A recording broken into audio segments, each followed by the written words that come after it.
Welcome back to the channel. Today we're talking about one of the biggest developments in the Philippines' maritime and defense industries.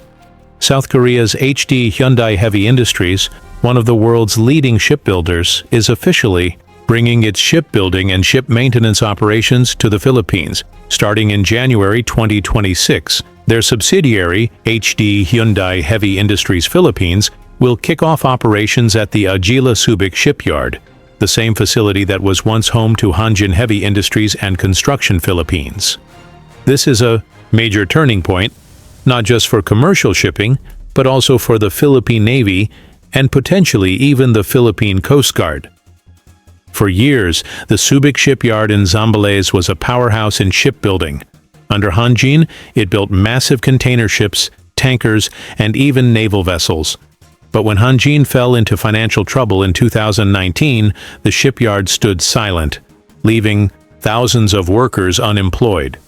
Fast forward to today, Hyundai Heavy Industries is reviving the facility, now rebranded as the Agila Subic Shipyard. And they're not wasting time. Even before January 2026, they've already secured 7 new tanker orders to kickstart their operations. This ensures steady business while also training their workforce in the Philippines. Here's where things get interesting.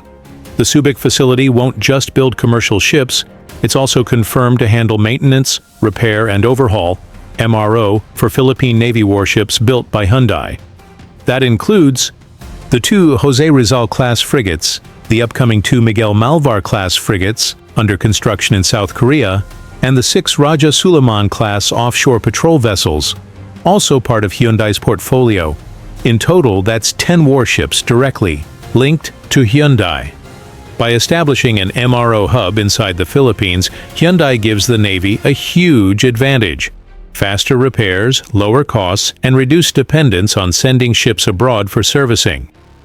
This move also strengthens Hyundai's position in the Philippines' naval modernization program. The Navy still needs new vessels, from frigates and corvettes to amphibious ships and logistics support vessels. With a local facility already handling repairs, Hyundai becomes a more attractive partner compared to European, Japanese, or Turkish competitors. Why? Because if something goes wrong, spare parts and expertise are already here in Subic. That's a major selling point in defense procurement. But it doesn't stop with the Navy. The Philippine Coast Guard is also expanding, looking for new patrol ships, multi-role vessels, and search and rescue assets. Hyundai's presence could open doors for contracts either through direct commercial deals or through government-to-government agreements with South Korea, possibly even backed by official development assistance. Imagine Coast Guard ships maintained and serviced in Subic, with Hyundai's technical expertise right at home. This would boost operational readiness for both maritime law enforcement and humanitarian operations. Of course, there's one limitation. For now, Hyundai's priority is building large commercial ships, tankers, cargo vessels, and bulk carriers. The Subic facility may not immediately produce naval or Coast Guard ships, but even if the shipyard isn't rolling out warships yet, the MRO advantage makes Hyundai extremely competitive. Other foreign shipbuilders may offer new ships, but they can't easily match the convenience of having a local Hyundai service hub in the Philippines.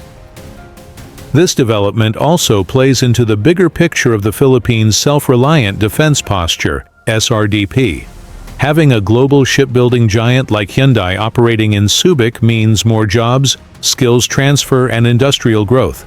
Over time, Filipino engineers and shipbuilders could gain world-class experience, supporting both civilian shipping and defense needs. It also strengthens the South Korea-Philippines defense relationship, building on past deals that delivered fighter jets, naval vessels, and now long-term maritime support. In summary, the return of Hyundai to Subic is more than just about tankers. It's about creating a strategic foothold that could shape the future of the Philippine Navy and Coast Guard. With local MRO capability, Hyundai positions itself as not just a supplier, but a long-term partner in the country's defense and maritime security. What do you think? Should the Philippines eventually allow Subic to build warships again? Let me know in the comments below. And don't forget to like, subscribe, and hit the notification bell for more updates on Philippine defense and modernization. Thank you for watching. See you in the next video.